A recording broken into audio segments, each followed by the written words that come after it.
It was meant to be a routine UN discussion on pollution. However, the US delegate redirected the conversation, using her 3 minutes to declare a US national position on the word gender in the documents, establishing a scientific panel.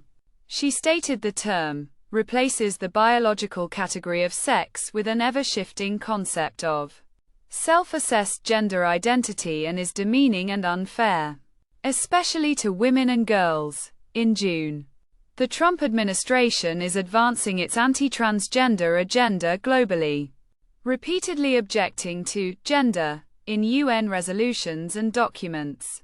US delegates have denounced gender ideology or asserted support for language that recognizes women are biologically female and men are biologically male, in at least 6 speeches before UN forums covering women's rights, science, technology, global health, toxic pollution, and Southeast Asian cooperation. Delegates delivering these statements included federal civil servants and the Associate Director of Project 2025, a conservative blueprint for Trump's policies, now at the State Department. This stance denies the existence of transgender, non-binary, and intersex people, who face global discrimination and violence. Intersex individuals, estimated at over 5 million in the US, have biological variations differing from typical male-female categories. While unclear if this has changed UN policy, the objections have significant impact. According to Princeton sociologist Christopher Velasco, UN documents set human rights standards that advocates cite for policy change. Gender ideology serves as a catch-all term for far-right anxieties about declining fertility and traditional families, he said.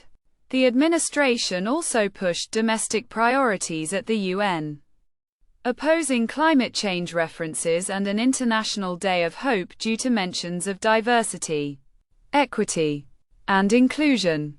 Its reflexive resistance to gender stands out. LGBTQ+ advocates warn the US's denunciation of gender ideology signals support for repressive regimes and makes trans, non-binary, intersex identities seem negotiable, as stated by advocates for trans equality. There are concerns other countries might replicate the stance to gain US favor, especially given Trump nominee Mike Waltz's statement linking UN voting records to foreign aid decisions. The White House stated its focus is securing peace deals and putting America first, not enforcing woke gender ideology. Trump's hostility to trans rights, central to his campaign, translated into immediate executive actions.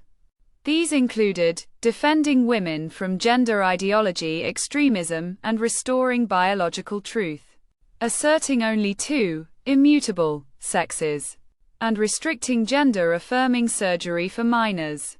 Subsequent actions barred trans service members and challenged trans athletes in girls' sports.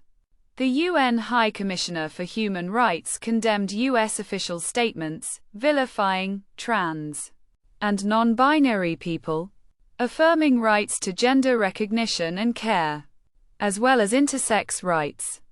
The administration's stance complicates UN procedures, often reliant on consensus among over 100 countries.